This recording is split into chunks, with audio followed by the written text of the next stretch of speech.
കാറ്റത്തെ കിളിക്കൂടിന്റെ ഇന്നത്തെ എപ്പിസോഡിലേക്ക് ഏവർക്കും സ്വാഗതം. പതിവ് പോലെ സുഭാഷിനെ അടുക്കളയിൽ കാണാതെ വന്നപ്പോൾ നിധി സുഭാഷിനെ തിരഞ്ഞു നടക്കുകയാണ്. അപ്പുറത്ത് സുനന്ദയുടെ വീട്ടിലെ പാട്ടും മേളവും എല്ലാം കേട്ടപ്പോൾ സുഭാഷ് സുനന്ദയോർത്ത് കരഞ്ഞുപോയി. നിധി സുഭാഷിനോട് ചോദിച്ചു, സുഭാഷേട്ടന് വിഷമമുണ്ടോ? നിധിയുടെ ചോദ്യം കേട്ട് ചിരിച്ചുകൊണ്ട് സുഭാഷ് പറഞ്ഞു, ഞാനെന്തിനു വിഷമിക്കണം? അവളുടെ വീട്ടുകാരെന്തായാലും നല്ലൊരു ചെറുക്കനെ തന്നെയായിരിക്കും അവൾക്ക് വേണ്ടി കണ്ടെത്തിയിരിക്കുന്നത്.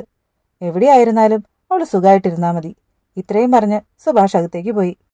തന്റെ ഉള്ളിലെ വിഷമം മറ്റാരും കാണാതെ പിടിച്ചു വെക്കാനാകില്ലെന്ന് മനസ്സിലാക്കിയ സുഭാഷ് ഞായറാഴ്ചയാണെങ്കിലും ഇന്ന് പണിയുണ്ടെന്ന് പറഞ്ഞ് പോകാനൊരുങ്ങി.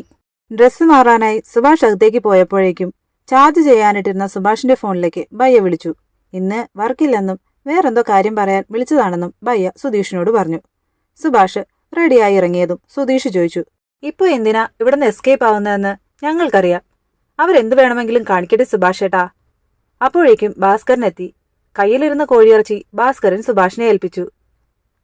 സുഭാഷിന്റെ മനസ്സ് മനസ്സിലാക്കാതെ ഓരോന്ന് ചെയ്യുന്നത് എന്തിനാണെന്ന് ചോദിച്ച് ഭാസ്കരനെ എല്ലാവരും ചീത്ത പറഞ്ഞു.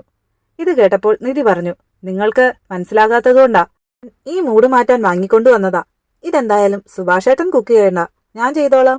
അങ്ങനെ നികേഷും നിധിയും കൂടി അടുക്കളയിലേക്ക് പോയി. അവരുടെ കൂടെ ഹരീഷും കൂടി. അടുപ്പ് കത്തിക്കാൻ നോക്കിയപ്പോഴാണ് ഗ്യാസ് തീർന്ന കാര്യം അവരറിയുന്നത്. അപ്പോഴേക്കും സുഭാഷ് എത്തി.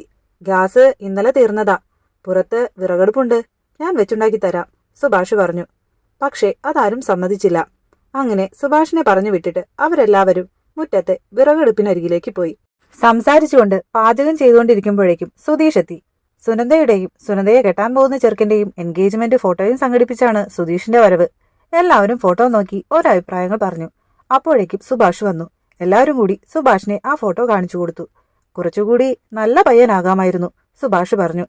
നിങ്ങൾ മാറിക്കോ, എന്തായാലും എല്ലാം അരിഞ്ഞു തന്നില്ലേ, ഇനി ബാക്കി ഞാൻ ഉണ്ടാക്കിക്കോളാം, നിങ്ങൾ കഴിക്കാറാവുമ്പോൾ വന്നാ മതി. അങ്ങനെ എല്ലാവരെയും പറഞ്ഞു വിട്ടിട്ട് സുഭാഷ് തന്നെ പാചകം ഏറ്റെടുത്തു. സുധീഷ് പറഞ്ഞു, ആ പയ്യന്റെ ഫോട്ടോ കണ്ട് അവൻ സുഭാഷേട്ടന്റെ അത്രയും ഗ്ലാമറില്ല എന്ന് മനസ്സിലായപ്പോൾ സുഭാഷേട്ടൻ പകുതി ഓക്കെ ആയി. ഇനിയിപ്പോ ബിരിയാണി കൂടി ഉണ്ടാക്കി കഴിയുമ്പോൾ പുള്ളി മുഴുവനായിട്ടും ഓക്കെ ആകും. ഇത് കേട്ട് നിധി ചോദിച്ചു, ആ ഫോട്ടോ കണ്ടാൽ സുഭാഷേട്ടൻ ഓക്കെ ആകുന്നത് എങ്ങനെയാ? എനിക്ക് മനസ്സിലാകുന്നില്ല. സുനന്ദയെ മറ്റൊരാളുടെ കൂടെ കാണുമ്പോൾ കൂടുതൽ വിഷമമാവുകയല്ലേ ചെയ്യുള്ളൂ. സുനന്ദയ്ക്ക് ഇത്തിരി കൂടി നല്ല ആളായിരുന്നെങ്കിൽ നന്നായിരുന്നു എന്നാ പറഞ്ഞത്. അവിടെ ഉള്ളിലുള്ള സ്നേഹ പുറത്തു വന്നത്, അല്ലാതെ നിങ്ങൾ പറയുന്നത് പോലെയുള്ള സന്തോഷമല്ല, നിധി പറഞ്ഞു. ഇതെല്ലാം ഭാസ്കരൻ പുറത്തിരുന്ന് കേൾക്കുന്നുണ്ടായിരുന്നു. നാളത്തെ എപ്പിസോഡിൽ ഭക്ഷണം കഴിക്കുന്നതിനിടയിൽ സുധീഷ് പറയുന്നുണ്ട്, നമുക്ക് കിട്ടാനുള്ളതാണെങ്കിൽ അത് നമുക്ക് തന്നെ കിട്ടും, അത് നമ്മുടേതല്ലെങ്കിൽ എത്ര പോരാടിയാലും കിട്ടില്ല.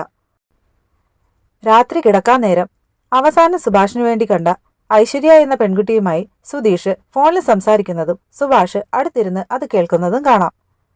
സുധീഷ് പറയുന്നുണ്ട്, അന്ന് നിങ്ങള് ബെസ്റ്റിയൊക്കെ ആയിട്ട് എന്റെ ചേട്ടന്റെ മുൻപിൽ വന്ന് പോരാടിയിട്ട് പോയതല്ലേ, അന്നേ ഈ ബന്ധം വേണ്ടാന്ന് ഞങ്ങൾ തീരുമാനിച്ചതാ. പിന്നെ ഇത്രയും നേരം ഇങ്ങനെ സംസാരിച്ചത് കുട്ടിയുടെ ആറ്റിറ്റ്യൂഡ് എന്താണെന്നറിയാൻ വേണ്ടി ഞാനൊരു നമ്പർ ഇട്ടതാ, സുധീഷ് പറഞ്ഞു. അപ്പോൾ നാളത്തെ എപ്പിസോഡ് നമുക്ക് കാത്തിരുന്ന് കാണാം. അതുവരേക്കും ബായ്.